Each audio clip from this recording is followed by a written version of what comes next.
이번에 시간서가 이제 계속 우리가 읽어가고 있죠. 욥기부터. 그래서 읽게 될 텐데 이번 주는 이제 시편을 좀 많이 읽게 될 거예요. 네, 75편까지 읽게 되나요? 아마 그럴 건데 시간이 꽤 많이 남을 거예요. 진짜 막 빨리빨리 끝나거든요. 그래서 여러분들이 이 시간을 좀 잘 활용하셔가지고 그동안 못 읽은 부분들이 있다면 이때 근데 다 읽었다고 표시되어 있으니까 거짓말로 하진 않으셨을 테니까 잘 이렇게 따라와 주시면 되겠고요. 오히려 좀 미리 읽어보는, 아니 뭐 다시 읽어보는, 아니면은 그래도 권하지는 않아요. 막 유튜브를 막 또 이렇게 찾아다니는 건 제가 또 권하지는 않는데, 그래도 유익한 좀 그런 것들, 좀 건강한 데는 저에게 물어보시거나 교육자들에게 물어보셔서 보는 것도 저는 좀 그래도 좋은 것 같습니다. 그렇게 해서 잘 활용해 주시면 되겠고요. 오늘 강의가 제가 이렇게 말했는데 아니에요. 지킬 겁니다. 반드시 지킬 거고요. 오늘 강의가 좀 짧아요. 왜냐면은 시편이라 제가 사실 딱히 할 게 많지 않습니다. 여러분들과 함께 나누고자 하는 그 성경 공부가 엄청 깊이 들어가기엔 너무 멀고, 또 겉에서만 하기에는 또 너무 적고 해가지고 고민이 좀 많았는데, 그래도 여러 가지 이야기들 대신에 그거 말고 우리가 좀 다른 이야기들 해 나아가면서 함께 나누면 좋겠다라는 생각이 들어가지고 여러 가지 이야기들을 잘 들고 와봤습니다. 그래서 여러분들이 이제 한 주 동안, 이제 한 주가 아니에요, 계속 이제 완독하면서 성경을 읽어 나아가게 될 텐데, 좀 성경을 어떻게 하면 잘 읽을 수 있을까 하는 것들을 좀 세 가지로 해가지고 좀 나눠보고자 좀 들고 와봤습니다. 그래서 유튜브에 어떤 잘잘법이라는 채널이 있어요. 그래서 제가 다 막 엄청 모든 걸 다 동의하고 그런 것도 아닙니다, 여러분. 또 그것마저도 우리가 건강하게 잘 볼 수 있어야 돼요. 근데 어쨌든 거기서 뭐 되게 유익한 어떤 그런 내용들이 있어가지고 함께 좀 나눠보려고 하는데요. 여기 보면은 성경을 어떻게 하면 잘 읽을 수 있을까요? 하는 거에 대한 내용이었어요. 그래서 첫 번째 이렇게 나누면 이런 내용을 이야기할 수 있겠습니다. 첫 번째는 성경은 하나님의 말씀이다 라는 것을 우리가 염두해 두어야 한다는 것입니다. 왜냐면은 이 성경을 통해서 하나님이 말씀으로 날 이끌어 가신다라는 것을 믿음으로 우리가 가져가야 한다는 것입니다. 왜냐하면 이게 성경이 그냥 인간의 교훈집을 적은 게 아닙니다.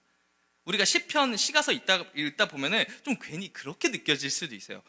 좀 이렇게 다윗, 솔로몬 이런 사람들이 다 누려보고 이런 지혜를 적어놨구나 이렇게 생각할 수도 있습니다. 그래서 뭔가 인간이 적은 교훈집이라고 생각할 수도 있는데 그렇지 않습니다, 여러분.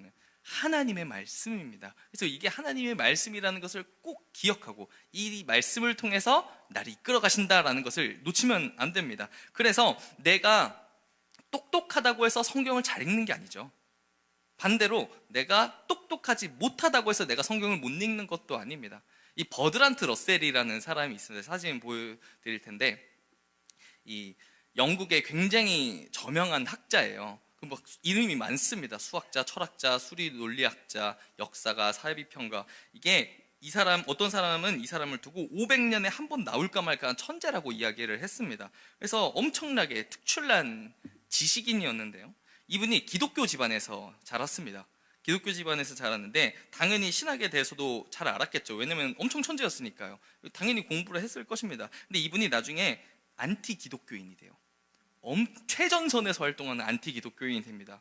그래가지고 이런 책을 썼어요. 나는 왜 기독교인이 아닌가. 그래서 자기가 생각할 때 합리적이지 않다, 논리적이지 않다라고 생각하는 것들을 쫙 적었는데 이런 내용들도 있어요. 무화과 나무를 저주한 예수님은 전혀 도덕적이지 않다.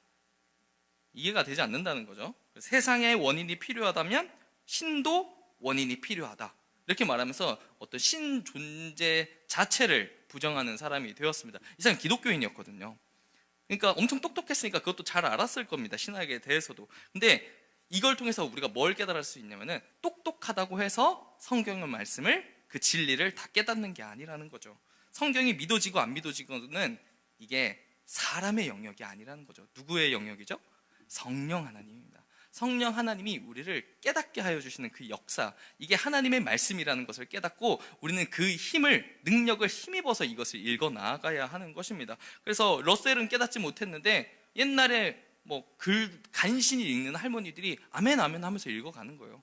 이게 결국에는 사람의 일이 아니라 하나님의 일이라는 거죠. 하나님의 말씀이기 때문에 우리에게 말씀해 주셔야, 우리에게 보여주셔야 우리가 이게 깨달아지는 은혜가 있다는 것입니다. 그래서 여러분 이제 계속해서 성경 읽어 나아갈 텐데 좀 더 좋은 습관을 가졌으면 좋겠습니다. 뭐냐면은 하나님께 기도하고 이 말씀을 읽었으면 좋겠어요. 어쨌든 그렇게 하고 계신 분들도 있고 안 하시는 분들도 계시겠지만 저는 권면드립니다. 기도하고 읽으시면 더 좋을 것 같아요. 이게 내가 똑똑해서, 내가 머리가 좋아서 이해가 잘 되는 사람이라서 빠르게 읽어도 난 이해가 잘 돼, 이런 마음으로 읽는 게 아니라 결국에 그 가운데서 우리가 정말 은혜를 누리고 감격을 할 수 있는 것은 성령 하나님이 만져주셔야만 가능한 일입니다. 아무리 똑똑하다고 해서 그게 되는 게 아닙니다. 그래서 우리는 기도하면서 이 성경을 읽어 나아가야 할 것입니다. 그리고 두 번째는요, 이 성경은 사람의 글이라는 겁니다. 동시에 일어나는 일이에요. 성경, 아까 제가 말했던 거, 성경은 하나님의 말씀이죠. 그리고 사람의 글입니다. 성령의 감동으로 이제 사람을 통해 쓰신 거죠. 하나님이 쓰셨지만 성령의 감동으로 누굴 통해요? 사람을 통해 쓰신 것입니다. 예를 들어 마태, 마가, 누가, 요한 이렇게 사복음서죠. 사복음서는 예수님의 이야기를 똑같이 이야기하고 있습니다. 그런데 이 마태, 마가, 누가는 뭐라고 부르는지 아시죠? 공관복음이라고 합니다. 내용을 많이 공유하고 있어요. 대부분의 관점론을 다 공유하고 있어가지고 예수님의 생애를 시간순으로 기록을 했습니다. 예수님의 생애를. 그런데 이 요한복음은 좀 다릅니다. 이거를 예수님의 생애나 이런 것들을 시간순으로 기록했다기보다는 어떤 신학적인 의미, 아니면 예수님의 어떤 그런 신성을 드러내는데 더 집중하면서 쓰게 됩니다. 이런 차이점이 왜 발생하게 되냐면요, 요한복음이 기록된 시기는 이 마태, 마가, 누가 복음이 기록되고 나서 20년, 30년 뒤에 쓰여졌기 때문이에요. 요한복음이. 왜냐면은 이게 예수님의 제자들이 이제 다 죽었어요. 이제 요한만 살았습니다. 요한만 살아가지고 이제 늙었죠. 그래서 요한이 원래 직업이 뭐였죠? 어부였죠. 그래서 막 그렇게 똑똑한 사람이, 만약 엄청 똑똑했다면 어부를 안 하지 않았을까요? 그러니까 그렇게 똑똑한 사람이 아니었을 가능성이 높습니다. 그런데 오랜 시간 지금 사도로 사는 거예요. 제자로 살아가지고 평생을 복음을 가르치고 전한 거예요. 그래서 이제는 나이가 들어서 그 사람의 신앙의 깊이가 어떻겠습니까? 이전과는 완전히 다르겠죠. 엄청나게 깊어진 상태일 것입니다. 그래서 기존의 복음서보다 더 깊이 있는 내용을 기록할 필요성을 느꼈던 거예요. 어떤 그런 니즈가 있었을 수도 있을 것이고요. 그래서 단순히 역사를 기록하는 것보다 나는 신학적인 메시지, 어떤 예수님의 신성을 기록해야지 하는 그 관점이 추가가 된 겁니다. 그래서 전혀 다른 어떤 관점을 가지고 이야기하고 있는 것을 우리가 볼 수가 있어요. 이처럼 성경은 하나님의 말씀이지만 동시에 사람의 글이라는 거예요. 그래서 각 성경마다 그 저자의 인생을 꿰뚫고 지나가서 그 특징이 드러납니다. 하나님이 쓰셨으면 창세기부터 요한계시록의 관점이 다 같아야 돼요. 같은 말을 하고 있어야 됩니다. 그런데 다 막 어떤 색깔도 다르고 관점도 말하고자 하는 것도 다 달라요. 그거는 성경이 여러 저자가 썼는데 그 하나님께서 그 사람의 인생을 통과해서 그걸 적게 했다는 거죠. 우리는 그래서 이게 동시에 하나님의 말씀인 동시에 사람의 글이라는 것을 인정해야 됩니다. 그것을 알고 염두에 두고 성경을 읽어야 해요. 그래서 연장선상에서 두 번째 우리가 나눌 것은 사람의 그림을 이해해야 한다. 이제 똑같은 말인데, 예전에 이제 신학을 했을 때는, 뭐 제가 그때 신학을 해보지는 않았지만 예전에는 어떤 좀 흐름이 있었냐고 이제 들었냐면은, 비평 있잖아요. 비평, 크리티시즘이라고 하는 것을 굉장히 불경하게 여겼다고 합니다. 성경을 감히 비평해? 성경을 그 안에서는 만족을 못하는 거야? 라는 그렇게 느껴지는 거죠. 그래가지고 이거를 성경 자체로만 해석해야 된다. 성경을 벗어나서는 안 된다. 그러니까 이렇게 하면서 성경 안에서 그 말 안 했으면 그건 없었던 일, 거의 이 정도로만 생각을 했었다는 거죠. 그러나 지금은 분위기가 완전 다릅니다. 어떻게 하고 있냐면은, 비평이 성경의 권위나 어떤 그 신앙의 본질을 훼손하고자 하는 목적을 가지고 있지 않다. 우리는 그런 것들, 여러 가지 것들을 통해서, 예를 들어 뭐 사본을 대조한다든가, 아니면 어떤 고고학적인 그런 것들을 대조한다든가, 발견된 문학적인 당시 고대 근동의 그런 배경들, 다른 것들에서 해와서 여러 가지로 우리는 비교 분석하겠다. 이게 성경의 가치를 떨어뜨리기 위함이 아니라 성경을 더 잘 이해하고 그 원문의 의미를 더 잘 이해하기 위함이다라는 분위기예요.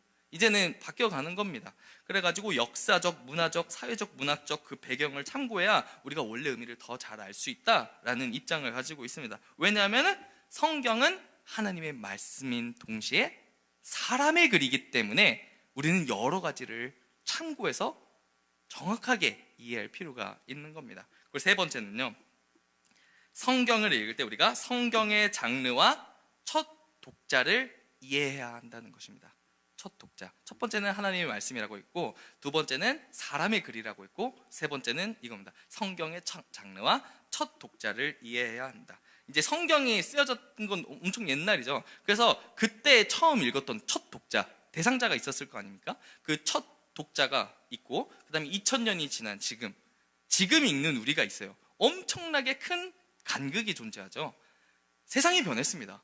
천지가 뒤바뀌었죠. 너무나도 많은 게 뒤바뀐 거예요. 그래서 우리는 성경을 읽을 때 우리의 문화, 우리의 생각, 우리의 가치관으로 읽으면 안 됩니다. 세상이 변했어요. 그래서 우리가 판단해서는 안 돼요. 이 성경을 읽을 때 어떻게 이게 그렇게 될 수가 있어? 라고 하면은 우리가 되게 성경을 편협하게 바라보게 된다는 것입니다.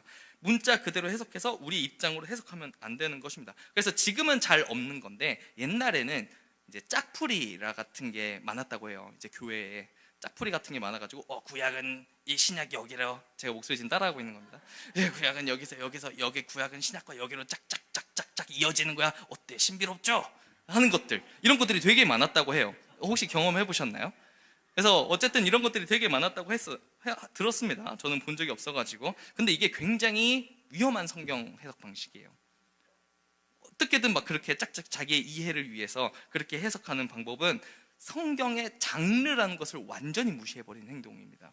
이게 성경이 어떤 장르로 쓰였니? 문학적인 것도 굉장히 중요하거든요. 그래서 성경을 건강하게 읽는 기본적인 틀이라는 게 있는데, 이 짝짝짝 맞아 떨어지는 그 신비로움과 그 짝짝짝짝 맞아 떨어질 때 그 내 가려운 그 지식을 긁어주는 그 쾌감, 이거를 쫓아서 성경을 읽어가게 되면 굉장히 위험하다는 겁니다. 그걸 지금도 열심히 하는 데가 있어요. 신천지죠. 신천지가 그걸 굉장히 열심히 합니다. 짝짝짝짝짝짝짝, 너희 교회 그거 안 알려주지? 뭐 이런 거죠.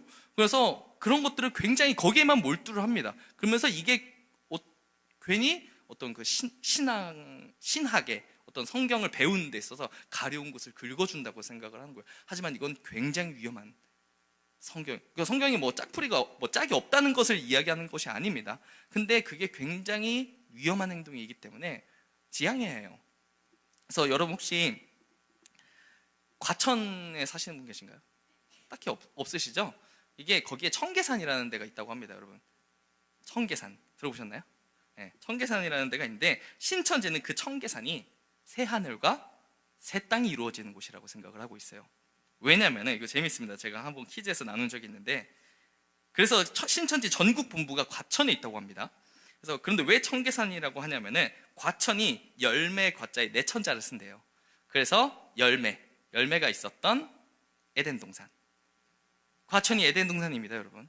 자, 그리고요, 청계산은요, 가운데 있는 개자가 신의 개자를 쓴대요.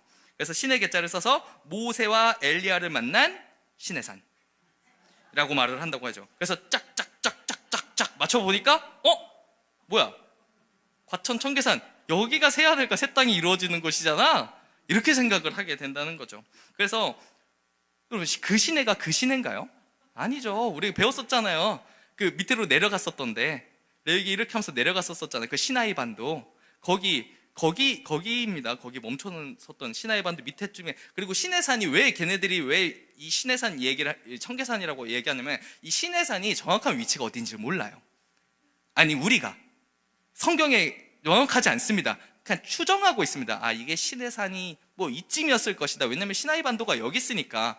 그걸 추정하는 거지, 정확하게 모르니까 에덴 동산도 어디인지 모르잖아요, 저희. 그러니까 과천이고 시내산이다, 그 청계산이다 라고 이야기를 하는 거예요. 시인에. 여러분, 그렇게 읽지도 않아요. 시나이라고 읽고 영어로는 사이나라, 그냥 다 읽는 방식에 따라 다른 건데, 그 신의 개자를 써서 시내산, 이게 다 착착착착착 이것 때문에 생기는 일들인 거예요. 성경을 그렇게 읽어 나가서는 안 된다는 거죠. 굉장히 위험합니다. 그래서 여러분들도 굉장히 조심하셔야 돼요. 여러분들이 성경을 읽을 때 어떤 뭔가를 더 잘 알고 싶고 이렇게 깊이 파고 싶은 건 이런 거 시도들은 너무나도 좋고 유익하지만 때로는 과하다고 생각될 땐 멈출 수 있어야 됩니다. 이게 내가 지금 왜 이걸 알려고 하는 거지? 물론 그게 내가 읽을 때 도움이 되면 다행인데 어떤 내 방식대로 읽는 그 쾌감을 찾기 위해서 하고 있는 모습을 발견할 수도 있어요. 그럼 여러분 건강한 방향으로 돌아오셔야 합니다. 또 한 예를 드리면 마지막인데요. 요한계시록은 요한이 이제 반모섬에서 유배돼서 쓴 책이에요. 편지죠. 그래서 그 소아시아에 있는 7교회에 보낸 편지입니다. 왜냐하면 거기가 굉장히 핍박을 많이 받고 있었어요.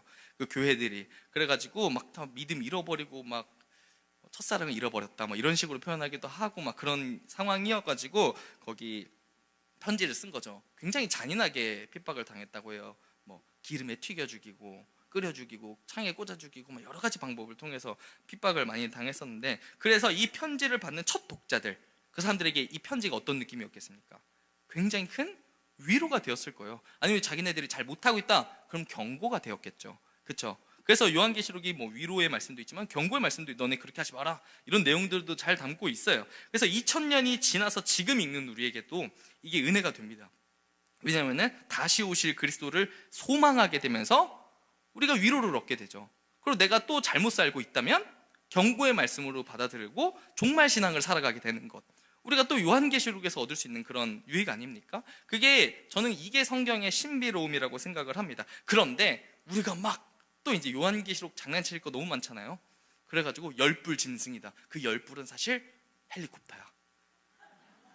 2차 세계대전이 그거였어. 이 계시록이 이루어진 거야. 그래서 열불은 헬리콥터 돌아가는 그거였어. 이렇게 하면 안 됩니다, 여러분. 요한 헬리콥터는 몰라요. 그런 쓸 리가 없습니다. 여러분들 그래서 항상 뭘 하든 그런 것들은 굉장히 조심하셔야 됩니다. 유튜브에 그런 게 너무 많아요. 그래가지고 잘 걸러서 듣는 그런 것들이 필요합니다. 성경이 담고 있는 신비는 그런 것이 아니라 첫 독자에게도, 그리고 지금 읽는 우리에게도 여전히 적용이 되고 은혜가 되고 소망이 되고 위로가 되는 것, 저는 그것이 성경의 신비로움이라고 생각을 합니다. 착착착착착, 이게 신비로움이 아닙니다. 그래서 여러분이 성경을 읽어가면서 기억해야 하는 것이 있는데요, 바로 예수님입니다. 예수님을 기억해야 해요. 말씀이 육신이 되어 우리 가운데 거하신 그 은혜를 기억해야 합니다. 왜냐하면 아까 전에 성경이 하나님의 말씀이면서 완전히 사람의 글이라고 했잖아요. 사람의 글이라고 한 거는 이게 어디를 가리키고 있냐면 성육신을 가리키고 있어요. 그래서 우리가 예수님을 말씀이라고 표현하죠. 예수님 말씀입니다. 하나님께서 우리와 소통하기 위해서 우리가 이해할 수 있는, 우리가 만날 수 있는 곳으로 친히 내려온 거예요. 말씀이 그런 거죠. 하나님께서 막 이렇게 어떤 구강 구조와 혀의 발음, 어떤 위치와 이런 걸 통해서 말을 해야 되는 걸까요? 아니면 어떤 그 자음과 모음의 조합을 통해서 우리에게 어떤 의미를 전달해야만 하나님의 뜻이 전달되는 걸까요? 아닙니다. 그거는 우리의 제한이에요. 우리는 그게 없으면은 듣질 못합니다. 그렇기 때문에 하나님께서 우리에게 사람을 통해서 낮은 방법으로 우리에게 알려주신 거예요. 하나님의 낮아지심이죠, 말씀 자체가. 예수님도 마찬가지입니다. 예수님께서 하나님이신데 우리에게 낮아지신 겁니다. 우리와 함께 할 수 있는 방법으로 낮아지신 거예요. 그래서 우리는 이 말씀, 완벽히 하나님의 말씀이면서 사람의 글이 되는 이 성경을 읽어가면서 계속해서 예수님을 떠올려야 됩니다. 왜냐하면 하나님은 우리와 멀리 계신 분이 아니시거든요. 너무 이게 은혜가 되지 않나요? 하나님이 계속 우리에게 가까이 계신 거예요. 사람을 통해서 말씀을 주신 게 전 별게 아니라고 생각을 했는데 그냥 성령의 조명하심이었겠지, 감동을 쓰셨다니까 그렇다니까, 이렇게만 생각을 했는데 이 강의를 준비하다 보니까 그런 생각이 들더라고요. 하나님은 우리와 멀리 계시지 않고 우리와 소통하시고 우리에게 다가오시는 분이라는 거예요. 그러니까 사람을 통해 쓰신다는 말이 저에게 큰 은혜가 되었습니다. 우리가 이해할 수 있도록 우리의 언어와 방식으로 말씀하는 분이시고 결국 우리를 메워주기 위해서 인간의 몸으로 오신 분, 저는 성경 읽기를 통해서 그 예수님을 여러분들이 충만히 경험했으면 좋겠습니다. 말씀을 읽어가는 가운데 2000년 전이나 지금이나 변함없이 우리를 사랑하는 그 끈질긴 사랑 충만히 누리는 이 성경 통독이 되기를 소망합니다. 아멘. 저희 강의 시작하도록 하겠습니다. 7주 차고요. 37일 욥기 39장 시편 9편 이제 이렇게 살펴볼 텐데요. 욥기 우리가 마저 안 끝났었죠. 살펴보면 거기는 빈칸에 이렇게 써주시면 되겠습니다. 하나님의 도전과 욥의 회개.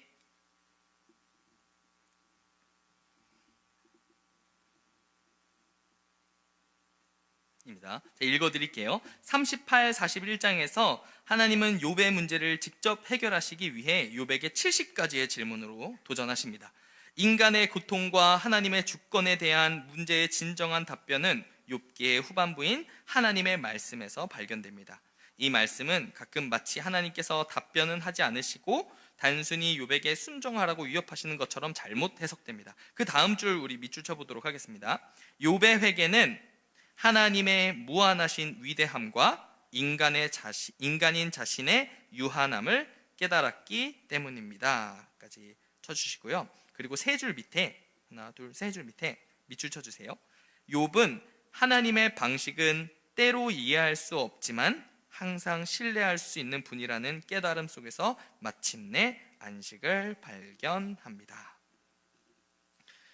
이거 제가 미리 말씀을 드리면 오늘 흐름이 계속 그래요. 모르겠어요. 시가서 전체가 그런 건지는 저도 한번 좀 살펴볼 필요가 있는데, 제가 뭘 느꼈냐면은 힘듦과 어려움이 있는데 결국엔 찬양으로 나아가게 합니다. 그쵸? 이게 시편 전체가 그렇더라고요. 그러니까 힘들고 슬픔과 아픔, 탄식, 절망, 괴로움 다 있는데 결국 그것이 변하여 찬양으로 인도하는 것. 이게 시가서가 좀 전체가 저에게 주는 그런 느낌이었어요. 그래서 오늘 그것을 중심으로 한번 살펴보는 것도 좋을 것 같습니다. 그래서 이 표도 한번 여러분들 나중에 살펴봐 주시면 되겠고요. 대화하는 내용들입니다. 그리고 밑에 읽어보겠습니다. 성경이 말하는 고난, 욥기를 통해서 배우는 지혜. 이제 고난이 죄로 인한 형벌일 때가 있습니다. 모세를 비방하다가 문둥병에 걸린 미리암, 하나님께 죄를 범함으로 망했던 아하스 등 성경 곳곳에서 죄로 인해 고난당하는 모습을 볼 수 있기 때문입니다. 그러나 예수님은 날 때부터 소경된 사람이 그 사람의 죄나 부모의 죄 때문에 소경이 된 것이 아니라고 말씀하심으로써 고난과 죄가 항상 연관된다는 생각을 고쳐주셨습니다.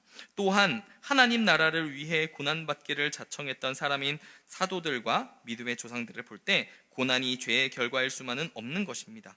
그러면 고난은 왜 생기는 것일까요? 하나님은 욥의 고난에 대해 침묵하셨습니다. 대신에 하나님이 지으신 세상과 그 가운데 행하신 일들을 나열하시며 하나님만이 세상의 이치를 모두 아시는 주권자이심을 말씀하셨습니다. 결국 하나님은 바로 토기장이와 같다는 말입니다. 그 다음에 밑줄 치겠습니다. 고난의 이유에 대한 유일한 답은 하나님 자신이십니다. 하나님은 무슨 일이든 권리를 가지셨고 피조물인 우리는 어떤 상황에서도 하나님만 신뢰하고 섬겨야 함을 알려주십니다.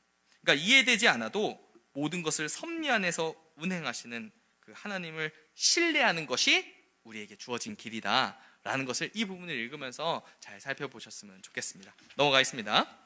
빈칸에 고난의 유익이라고 적어주세요. 고난의 유익. 고난이 주는 유익 있죠. 짧게 읽어보면 고난을 통해 자신의 죄악을 깨닫고 돌이키며 주의 율례를 배우게 됩니다. 두 번째는 고난당하는 다른 사람을 이해하고 위로할 수 있게 됩니다. 우리 욥기 한번 처음에 배우면서 말씀드렸죠. 이거는 시가서 전체에 나오는 것 같아요. 제가 예전에 한번 수렁 다윗의 찬양 시 하면서 설교를 나눈 적이 있었는데 여러분 기억나실지 모르겠는데 수렁에서 나와가지고 시편 40편 그 다윗이 이제 노래를 부르는데 이제 찬양을 하는데 그게 새 노래를 부르자 그 찬양 있잖아요. 깊은 웅덩이와 수렁에서 끌어주시고 나를 반석, 그게 시편 40편인데 마지막에 새 노래로 부르자 하는데 결국에 다 똑같아요. 그걸 경험한 사람이 부를 수 있는 그 노래가 있어요. 그게 뭐냐면 그 사람의 인생이 녹아들어져 있는 감사와 찬양입니다. 그걸 새 노래라고 부르고 있어요. 근데 그게 누군가에게 위로가 된다는 거예요. 누군가에게 들려주는 겁니다. 그래가지고 많은 사람들이 듣게 돼요. 그 노래를 통해서 내가 지금 깊은 수렁에 있어도 하나님을 향해 저 사람처럼 살아가다 보면 저 사람이 겪은 고난이 있었지만 저 사람도 저렇게 됐었네 하면서 우리가 유익을 얻을 수 있다는 거죠. 그래서 고난이 분명히 유익이 있다. 우리 지난주에도 한번 나눴었던 것 같은데, 그래서 여러분들이 고난을 지나면서 꼭 기억해야 되는 건 날 정말 어떻게 쓰시려고, 나를 얼마나 멋지게 쓰시려고 나를 이렇게 빚어가시나, 이런 생각으로 그 시간들을 지나가시면 더 좋을 것 같습니다. 세 번째, 고난을 통해 예수님의 순종을 배우게 되고요, 예수님의 당하신 고난에 동참하는 영광을 누리게 됩니다. 그리고 고난을 통해 겸손해지고 하나님을 온전히 신뢰하는 신앙의 인격자가 되어갑니다. 고난당할 때 가질 태도, 하나님을 전적으로 신뢰해야 합니다. 세상을 이기신 예수님을 바라보며 평안하고 담대해야 합니다. 고난의 유익을 생각하며 오히려 기쁘게 여기고 인내를 온전히 이루어야 합니다. 기도를 통해 하나님의 도우심을 구해야 합니다. 네, 그 다음에 밑에 표 보면 고난당한 사람에게 이제 하나님이 하시는 일과 우리가 해야 할 일이 있습니다. 이게 되게 인사이트가 너무 좋아요. 그래서 여러분들 이거 좀 참고해 보시는데, 여기 잘 살펴보면은 이게 하나님이 하시는 우리가 해야 할 일, 이웃에게죠. 여기에 보면 이런 말은 없어요. 판단한다, 정의 내려준다, 이런 건 없습니다. 너 이래서 그래, 저래서 그래, 이런 거는 우리가 할 일이 아닌 거예요. 우리가 하는 거는 그런 것들이 아니라 여기 있습니다. 이것만 하면 되는 겁니다. 여기 나와 있는 것. 그래서 우리가 항상 우리의 입을 잘 지켜야 된다. 또 사랑하는 마음으로 했다고 하더라도 그게 누군가에게는 정말 지울 수 없는 상처가 될 수가 있다. 이렇게 생각해 보시면 되겠습니다. 그리고 시가서를 통해서 본 영적 성숙, 이 부분은 어쨌든 이걸 통해서 어떤 것들이 이루어지고 있는지를 여러분들 한번 각 권마다, 시가서가 가지고 있는 그 각 권마다 어떤 의미를 가지고 있는지 꼭 읽어보시면 되겠습니다. 넘어가겠습니다. 시편입니다. 시편, 예수 그리스도는 우리의 목자라고 써주시면 되겠습니다. 왜 우리의 목자냐면, 여러분들이 어쨌든 시편 하면 딱 먼저 떠오르는 시편이 있죠. 23편. 그렇죠. 23편이 아마 가장 먼저 떠오를 겁니다. 나를 푸른 추장에 누이시고 실 많은 물가로 인도하시는 그 이야기죠. 그래서 주의 지팡이로 사망의 골짜기에서 지키시는, 내 평생에 따라오는 그분의 선하심, 이걸 이야기하고 있습니다. 그래서 우리가 우리의 선하신 목자 되시는 그 예수님을 바라보게 되기 때문에 여기서도 우리가 예수님을 발견할 수 있고, 그래서 예수 그리스도는 우리의 목자 되신다라고 적어 보았습니다.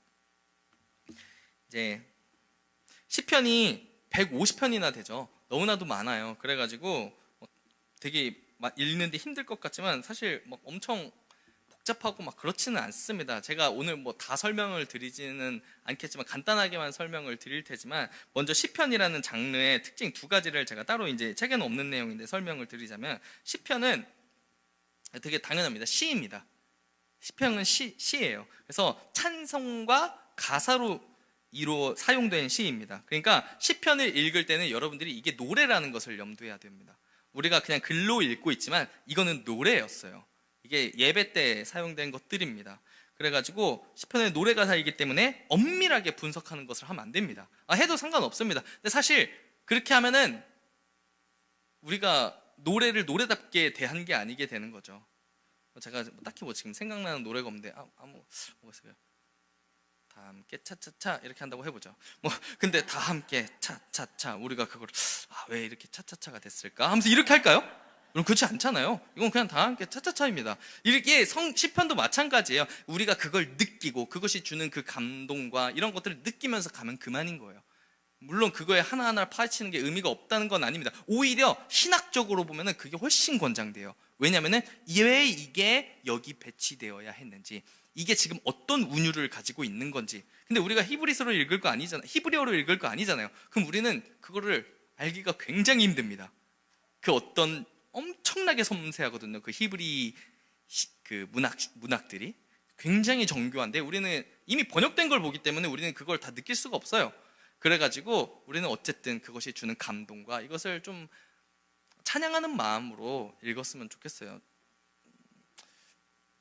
맞습니다. 저는 그렇게 생각을 합니다. 굉장히 이렇게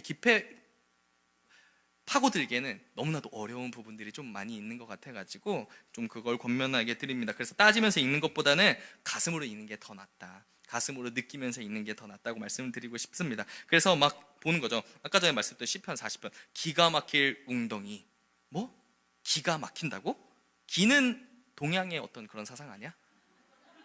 여기에 성경에 기를 써도 돼? 막 이런 생각을 하면서 여러분 읽으시면 안 됩니다. 이렇게 하나하나 파헤치면서 그런 거 하면 안 돼요.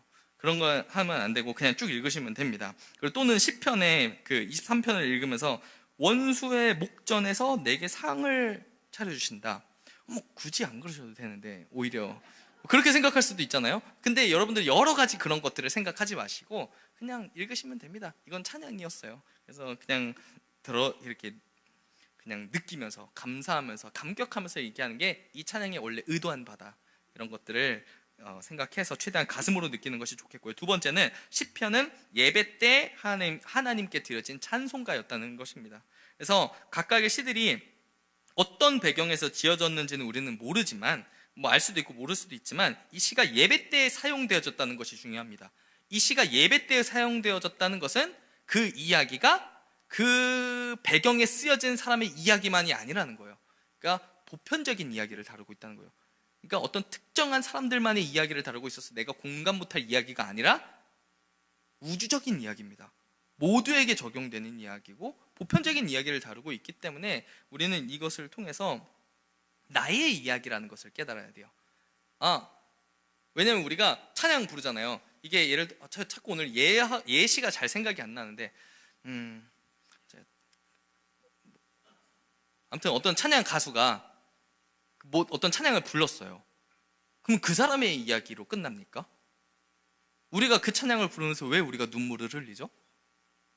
나의 이야기가 되는 거예요. 나에게도 적용이 되는 겁니다. 내 상황 맞춰지는 거죠. 마찬가지입니다. 다윗의 이야기, 솔로몬의 이야기 한다고 해서 그게 나의 이야기가 안 되는 것이 아닙니다. 이거는 우주적인 이야기고 보편적인 이야기입니다. 예배 때 사용될 수 있는 거예요.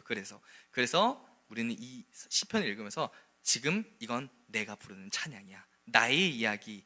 여러분들이 막 여러 가지 집에서 찬양 들으면서 되게 막 감격 받잖아요. 그거랑 똑같이 해주시면 됩니다. 그 흐름대로 시편을 읽어주시면 더 좋을 것 같습니다. 그리고 넘어가겠습니다. 자, 시편 저자는요, 이제 여러 저자가 있습니다. 그래서 딱히 누구다라고 말하기는 좀 그렇고, 주제는 하나님을 향한 예배와 찬양입니다. 핵심 단어는 할렐루야, 그러니까 하나님을 찬양하라 이고요. 내용은 시편은 시로 낭송하기 위해 쓰인 것이 아니라 전체 회중이 부르거나 성가대 또는 개인이 부르도록 지어진 것들이다. 그래서 150편의 노래들은 다양한 주제, 감사, 찬양, 참호, 참회겠죠? 지혜, 제왕, 메시아, 예언, 시온, 저주, 애가 등 광범위한 시대, 창조, 족장, 신정, 왕정, 포로, 이후시대 등을 다 다룹니다. 그래서 이거 알고 있으면 좋습니다. 시편은 이렇게 5권으로 나누어져 있어요. 그래서 1편부터 2편이 서론에 해당이 되고요. 그 다음에 142편에서 152편까지인가가 결론에 해당이 됩니다. 그거를 지금 제가 여기 적어놨는데 이걸 지금 나눌까 말까 고민 중입니다.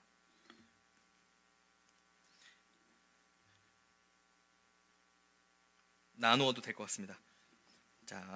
자, 1편, 제가 말씀드렸듯이 시편 1편과 2편은 전체의 서론이에요. 그러니까 시편 전체의 서론을 담고 있습니다. 그래서 전체의 주제를 1편, 2편에서 다 이야기하고 있는데 1편은 율법을 강조하고 있어요. 그래서 2편은 메시아를 내다보고 있다. 이걸 좀 기억해 주시면 되는데, 그러므로 시편 전체의 주제를 우리가 이렇게 물어볼 수가 있습니다. 복 있는 사람이 누구인가?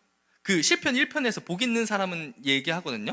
그래서 복 있는 사람은 누구인가? 라고 하면서 우리가 뭘 깨달을 수 있냐면 바로 율법을 지키는 자다, 이걸 알 수가 있습니다. 복 있는 사람은 율법을 지키는 자다라는 것을 시편 1편이 이야기하고 있고요. 그 다음에 누가 우리 인생의 참된 왕인가, 그걸 2편에서 이야기하고 있습니다.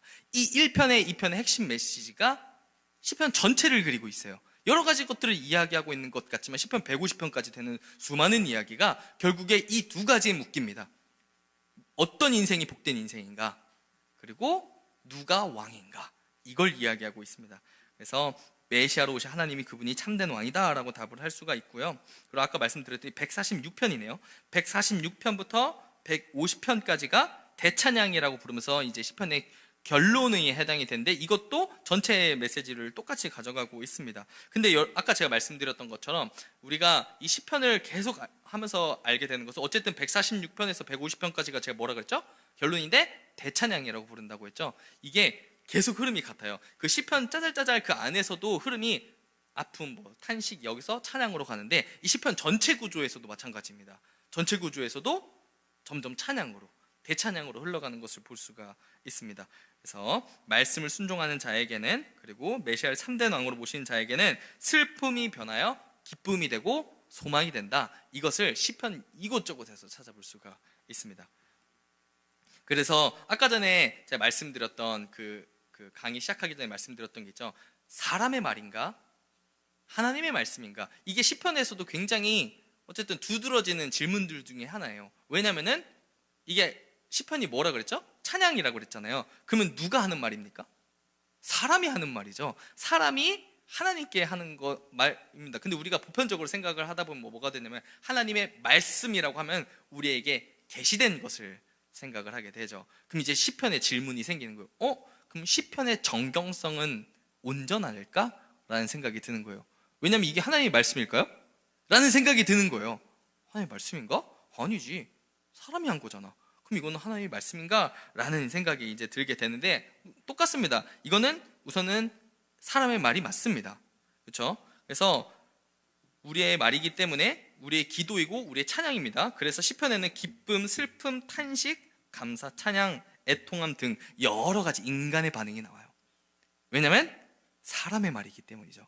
그리고 동시에 이거는 하나님의 말씀입니다. 그래서 더 정확하게 말하면 그리스도 안에서 성취되어서 우리에게 기쁨이 된, 성취된 하나님의 말씀. 굉장히 긴 말씀인데, 어쨌든 예를 들어서 하나님께서 우리에게 다윗의 삶을 통해 말씀하시는 거죠. 그래서 그의 인격과 그의 실수와 그의 믿음과 그의 전부를 통해서 지금 시편을 읽는 우리에게 말씀하시는, 아까와 같은 맥락입니다. 제가 강의하기 전에 말씀드렸던 것과 같은 맥락입니다. 그래서 여러분들이 한 주간 시편 읽을 때 기도하는 마음으로 읽어보기를 좀 권면을 드립니다. 시편을 우리가 가지고 기도하는 마음으로 읽으면서 애통하고 슬퍼하고 이런 마음으로 우리가 기도하면서 읽어가면서, 동시에 시편은 하나님의 말씀이기 때문에, 제가 이거는 거기 어디지?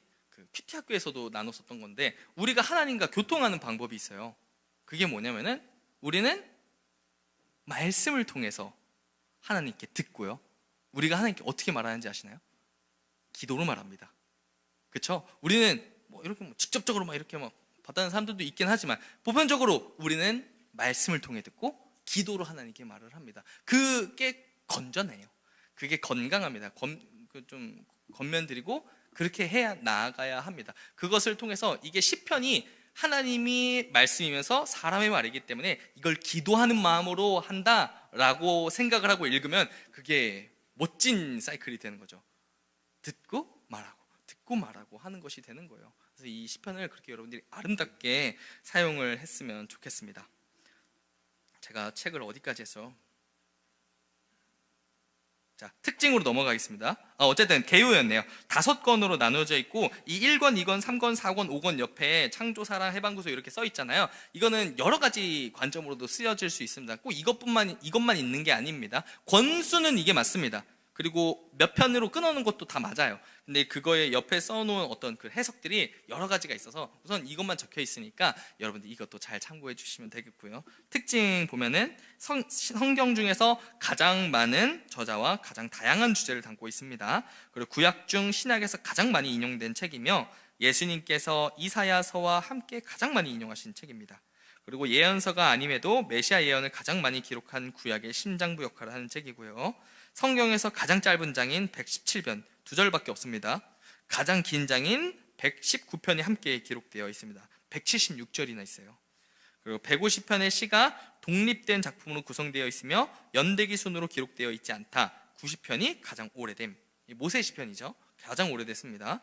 자, 밑에 보면요, 시편은 다윗이 절반 이상을 썼고 모세, 솔로몬, 에스라, 아삽 등이 썼습니다. 시편은 쓰여진 시간은 모세부터 포로기까지 약 1000년 동안이지만 주로 다윗과 솔로몬 시대에 많이 쓰여졌습니다. 그러나 시편은 시간과 공간을 뛰어넘는 책입니다. 그리고 유대 전통에 의해 써여졌지만 모든 사상과 문화와 인종적 한계를 뛰어넘는 시이며 기도문입니다. 유대인들은 모세오경에 준하는 이전부터 전해온 여러 단편의 시들을 한데 묶어 5권으로 분류했습니다. 각 권의 마지막 부분은 모두 주 여호와를 찬송할지어다 아멘 하는 송영으로 끝납니다. 특별히 마지막 장인 150편은 그 자체가 마지막 5권의 송영인 동시에 시편 전체의 송영이기도 합니다. 그래서 시편은 여러분 히브리어로 쓰여 있어요. 그래서 장르가 되게 제가 다 설명을 지금 드리지 다음 시간에 한번 제가 들어보면 준비를 해보도록 하겠습니다. 시편 장르에 제가 가르쳐 드릴 수 있으면은 좀 알려드리려고 하는데 여러 가지 기법들이 사용되었어요. 막 용어도 여러분들이 들어보셨을지 모르겠지만 교차 대꾸법, 평행법, 알파벳으로 쓰여진 것도 있고 그래서 여러분 근데 이게 어떤 그 문학적 기법으로 우리나라에도 있는 것들인데 우리가 이거를 굳이 히브리 어순으로 바꾸다 우리가 잘 안 느껴져서 그래요. 그래서 히브리어를 잘 하시는 분들은 이 시가서가 정말 재밌다고 합니다. 근데 저는 잘 못해요. 그래서 그 기쁨이 저에게도 잘 느껴지지는 않는 것 같습니다. 여러분과 같죠? 자, 여러분들 근데 이런 것도 이제 하나 소개를 시켜드리면 이게 알렙, 벳, 기메, 달레, 해, 바브, 자인 이런 식으로 히브리어가 쭉 이제 알파벳 순서가 있습니다. 그런데 이게 알파벳 송으로 되어 있는 것들은 그런 거 있는 거예요. 알렙 해놓고 예를 들어 이런 거예요. 알파벳 첫 자만 따가지고 그 내용을 씁니다. 베트 해놓고 이렇게 또 그걸로 이행시, 삼행시 이런 것처럼 그 글자를 이어가면서 쓰는 것들이 되게 많아요. 그러니까 우리는 번역해버리면 그걸 느낄 수가 없는 거잖아요. 그런 것들이 되게 많은데 그게 운율을 그리면서 말로 했을 때 너무 예쁘다는 거예요. 이해되시죠? 왜냐면 랩할 때도 끝말 맞추고 하잖아요. 라인 맞춘다고. 그럼 그렇게 하면 뭔가 효과가 더 극대화되고 그러잖아요. 이것도 똑같습니다. 이 히브리 시는 그렇게 읽을 때 더 효과가 엄청나다는 거죠. 우리는 그게 안 되니까 제가 잠깐 말씀을 드리면 제가 테오 옥토넛이라는 만화를 테오가 많이 보는데 옥토넛에 가나다라 송이 있어요. 가나다 송인데 그걸 가나다라 마바사 모두 함께 시작해요 하면서 기억 고고고 고래상어 니은 노노노 농개 이런 게 있어요. 막 히읗은 막 후무후무 누쿠누쿠 아푸아하 하면서 저는 처음 들어본 생선 이름을 이야기합니다. 애들이 막 그거랑 똑같은 거예요. 이게 히브리 시는 그런 식으로 되어 있는 것도 있고 막 하나님은 왕이시다, 하나님은 선하시다, 하나님은 사랑이시다 이렇게 다 말해놓고 그걸 다시 뒤로 가면서 회수합니다. 하나님은 거꾸로 반대로 이런 것들도 있고 그리고 여기 가운데를 강조하고 이런 여러 가지 장치들이 있다. 근데 우리가 읽을 때는 잘 안 느껴질 수 있겠지만 또 시간이 많이 남으시면 좀 찾아가면서 읽어보시는 것도 좋을 것 같습니다. 제가 한번 시간이 되면 자료들을 올려보도록 하겠습니다. 넘어가겠습니다. 시편을 내용별로 분류하면 4부로 나눌 수 있습니다. 그 옆에 경배, 감사, 회개, 간구라고 적어주시면 되겠습니다. 그리고 밑에 그 다음 문단에 시편을 읽을 때 기억해야 할 중요한 구분이 있습니다. 그 다음부터 밑줄 쳐주세요.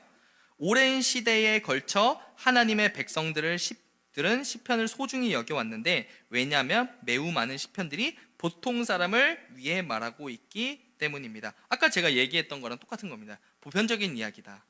이제 시편은 우주적인 이야기를 담고 있다. 그러니까 특정 사람만 해당되는 이야기가 아니라 우리 모두에게 적용되는 찬양이다. 이것을 생각하고 들어주시면 되겠고요. 그리고 쭉 밑에 내려와서 밑에서 하나, 둘, 셋, 넷, 다, 일곱, 8번째 줄 죄송합니다.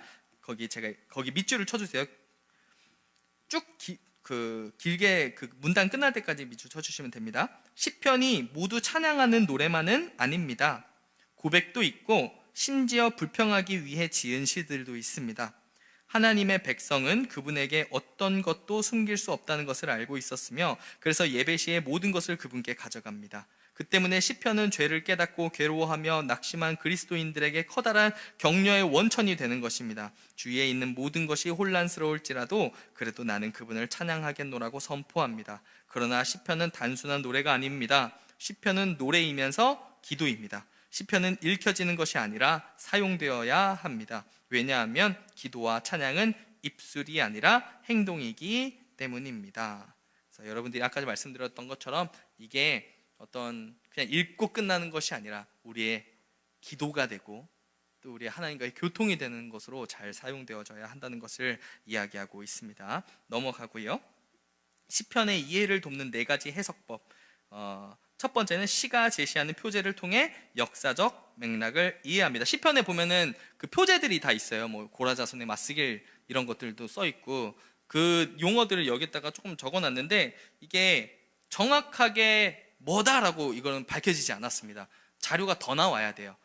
자료가 아직 밝혀지지 않았어요. 예전에 1940년대인가 그 쿰란 동굴 막 이런 데에서 사본들이 엄청나게 발견됐다고 해요. 근데 거기서 이런 것들이 막 고고학적 발견들이 더 많이 나와야 이거의 진짜 내용들을 알 수가 있을 텐데 지금으로서는 명확하게 알지는 못하고 이것들은 다 추정되는 것들입니다. 어쨌든 이것들을 참고해서 읽어가시면 되겠는데요. 그래서 이게 무슨 뜻이에요? 라고 저에게 여쭤보셔도 저는 답변을 드릴 수가 없습니다. 신학자들도 몰라요. 네, 모를 수 있다 이렇게 생각을 해주시면 될 것 같고요. 넘어가면은 두 번째는요, 이스라엘 예배의 의식의 특정한 면을 고려해야 합니다. 그리고 세 번째는요, 시편들이 갖는 특정한 구조와 주제를 고려해야 합니다. 시편의 시는 히브리 문학을 근거로 한 탁월한 문학 작품입니다. 그리고 히브리 시의 특징인 병행법과 이합체를 이해해야 합니다. 아까 전에 여러 가지 특징들이 있었다고 했었죠. 그 히브리 시의 이런 것들. 그래서 여러분들이 이것들을 이해하고 읽으면 좋은데 사실 모르겠어요. 이걸 하지 말라고 하는 게 맞는 말인지 저도 지금 뭐라고 해야 될지는 잘 모르겠지만 어쨌든 그냥 은혜롭게 읽어주시면 될 것 같습니다. 병행법을 꼭 알아야 되는 거라고 생각하지는 않아요. 이렇게 말하면 저를 가르치신 교수님들께서 뭐라고 하실지 모르겠지만 어쨌든 그냥 즐겁게 읽어가시면 되겠습니다. 자, 네 번째는 메시아 사상을 고려해야 합니다. 그래서 시편들 중에는 여러 편의 시가 왕으로 오실 메시아, 그리고 종으로 오실 메시아, 그리고 하나님의 아들로 오실 메시아를 묘사한 예언적인 노래입니다. 빈칸에 지혜의 시편이라고 적어주세요. 그리고 하나, 둘, 세 번째 문단, 그러니까 중간 좀 밑에쯤에 시편 1편은 거기서부터 밑줄 쳐주세요. 시편 1편은 하나님의 백성이 하나님을 예배함으로 행복을 받는 길이 무엇인가를 보여주는 시입니다. 아까 얘기했던 거죠. 행복한 사람은, 복된 사람이 누구인가라는 것을 이야기한다고 했었죠. 그래서 행복한 사람이란 나쁜 사람들의 꼬임에 따라가지 않는 사람입니다. 여호와의 가르침을 즐거워하고 밤낮으로 그 가르침을 깊이 생각합니다 라는 것입니다. 이때 깊이 생각하다, 묵상하다 라는 단어가 히브리어로 하가인데 단순히 관념적으로만 생각하는 것이 아니라 더 적극적으로 생각하는 바를 실천하는 데까지를 포함하는 의미로서의 묵상을 말합니다. 그래서 이게 그 큐티 학교에서는 몇 번 이제 함께 나눴었던 내용인데 뭐냐면은 이게 신중히 생각하다, 묵상하다, 이게 하가이거든요. 하가라는 히브리어를 쓴 건데 여기에 다른 뜻도 있어요. 뭐라고 하냐면 으르렁거리다라는 뜻이 있습니다. 으르렁거리다라는 뜻이 있어가지고 이사야 31장 4절을 한번 보여주시겠습니까?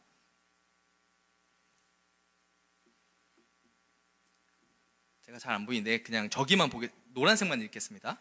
자기의 먹이를 움키고 으르렁거릴 때, 그러니까 큰 사자나 젊은 사자가 자기의 먹이를 움키고 으르렁거릴 때 이게 생각하다, 하가 그 말이 똑같이 쓰였습니다.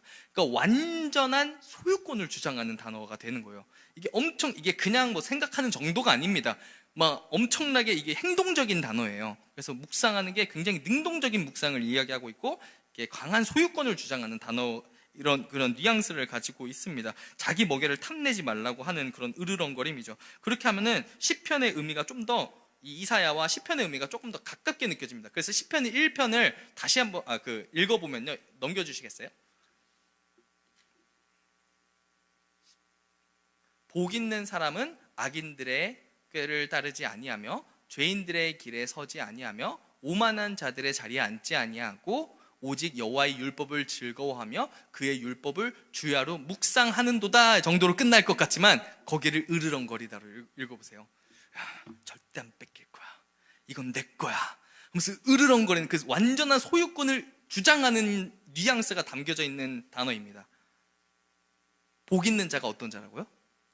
말씀을 으르렁거리면서 소유권을 주장하는 자가 복이 있다라고 성경이 이야기하고 있다는 것입니다. 확실히 다르게 읽히죠. 그래서 시편이 그거 1편에서 그걸 이야기하고 있는 것입니다. 말씀을 가까이 하고 말씀을 으르렁거리는 자, 이 사람이 복이 있다, 이 말을 하고 있습니다. 제왕시는 2편이고요. 그리고 3편은 압살롬을 피해 다니면서 쓴 시, 그리고 여러 가지 편들은 다윗의 애가 이렇게 담고 있습니다. 쭉쭉 넘어갑니다. 8편은 창조 찬양입니다. 여기는 진짜 이 8편은 제가 너무 좋아하는 찬양이에요. 그래서 제가 설교 때도 한번 나눈 적이 있었던 것 같은데, 하나님이 창조하신 만물에 대한 인간의 역할과 중요성을 묘사하는 찬송시라고 적혀 있습니다. 이게 거기에요. 그 여호와 우리 주여, 주의 이름이 온 땅에 어찌 그리 아름다운지요. 아시죠? 주의 손가락으로 지으신 주의 하늘과 달과 별 내가 보니 사람이 무엇이간데, 그거 있잖아요. 그 부분입니다. 여기 제가 얽힌 이야기가 너무 많아요. 제가 막 한번 설교 때 얘기했었던 것 같은데, 정말 힘들었을 때 막 그냥, 사실 지금 생각하면 그렇게 힘든 것도 아닌데 그때는 죽을 것 같았어요. 너무 힘들다고 생각을 했습니다. 근데 하늘을 보니까 저 별이 막 반짝반짝 거리는데, 저기 뭐 그런, 제가 정확하게 별의 거리를 알지 못하지만 뭐 몇백 광년, 몇백만 광년 엄청 많이 떨어져 있다고 하잖아요. 근데 광년이 빛이 1년 동안 간 거리라면서요. 그렇게 했을 때는 엄청나게 옛날에 반짝거린 거잖아요, 사실. 그렇게 따지니까 저게 날 위에서 지어져 있다고 생각을 하니까 하나님의 광대하심이 너무 크게 느껴지는 거예요. 하나님이 날 위에 저거 지금 그때 말도 안 되는 엄청 옛날에 태워셨구나. 그 빛이 지금 나에게 도달한 거잖아요. 막 그런 생각을 하니까 별의별 생각이 다 들어요. 내가 얼마나 소중한 존재인데, 하나님이 날 위해 저걸 그렇게 반짝이 놓으신 건데 내가 이렇게 슬프고 막 좌절해 있을 수만은 없지 하면서 일어났었던 막 그런 경험들이 있어요. 혼자 옥상에서 엄청 울었습니다. 그래서 여러분들도 성경 읽다가 이 부분 되면 한번 그냥 제가 권면 드릴게요. 덮고 우선 잠깐 덮어보세요. 그리고 나가보시는 거 어떨까요? 좀 따뜻하게 있고, 그리고 한번 그냥 하늘을 바라보는 거예요. 몇 분이나 우실지. 우시는 분들은 지금 힘든가 보면 그런 걸로. 아무튼 여러분들 하나님으로 위로 받으시면서 이렇게 이 시편을 즐겁게 재밌게, 그리고 나갈 때 그냥 나가지 말고 그냥 이어폰 하나 끼고 그 시편 8편 찬양 들으면서 하는 거예요. 얼마나 은혜로울지 기대가 됩니다. 넘어가도록 하겠습니다. 14편은 무신론자들을 향한 시, 16편은 메시아 예언 부활시라고 적어주세요. 그리고 18편은 다윗의 노래죠. 여기 18편 너무나도 유명한 또 시편이죠. 그리고 22편은 메시아 예언 가상 7원, 그리고 23편은 다윗의 시입니다. 제가 그래서 말씀드렸던 게, 사실 제가 뭐 가르쳐 드릴 게 없어요. 시 가서가 그냥 쭉쭉 넘어갑니다. 그래서 계속 읽도록 하겠습니다. 25편 죄에 눌려 고통받을 때 쓴 시, 30편 성전 낙성가, 35편 다윗 탄원시, 그리고 37편 악인의 번영입니다. 여기서는 조금 중요한 부분도 있어요. 신정론에 대해서 좀 다루고 넘어갈 수가 있어가지고 여러분들이 이 신정론을 한번 살펴보면서 지나가셨으면 좋겠습니다. 어쨌든 하나님이 과연 계시는가, 계시다면 세상이 왜 이러는가, 신정론을 그런 것들을 다루고 있거든요. 그래서 이런 것들, 질문이 생기는, 악인이 어떻게 흥하는가, 이런 것들을 이 부분들을 읽으면서 조금 좀 태워보셨으면 좋겠습니다. 그래서 그 시편이 아까 말씀드렸듯이 읽다 보면 여러분들이 시간이 많이 남을 거예요. 그래서 여러분들에게 하나 좀 추천을 드리자면, 한 칸 넘겨보면은 유튜브 추천이 좀 있습니다. 제가 여러분들에게 그 유튜브 그렇게 막 보라고 권면하지는 않지만 그래도 당연히 좋은 내용들이 있겠죠. 그래가지고 이런 분들은 좀 찾아서 읽어보시면 좋은 것 같아요. 그래서 팀 켈러 이분이 이 신정론에 대해서 막 그 베리타스 토론이라는 게 있어요. 여러 가지 대학들 돌아다니면서 하버드, 최근에 뭐 서울대, 고려대도 왔었던 걸로 한 몇 년 전에 왔다는 걸로 알고 있는데, 그런 데서 이제 토론을 하는 그런 것들인데, 이제 거기서 그 내용들을 담고 있습니다. 근데 이제 하나님의 선하심, 그 신정론 이런 것들과 관련해서 토론하는 것들이 되게 많아요. 그래서 한번 참고해 보시면 좋겠습니다. 불신자와 토론하는 영상들도 많고요. 그리고 크레이그라는 사람도 있습니다. 그냥 크레이그 제가 쳐봤어요.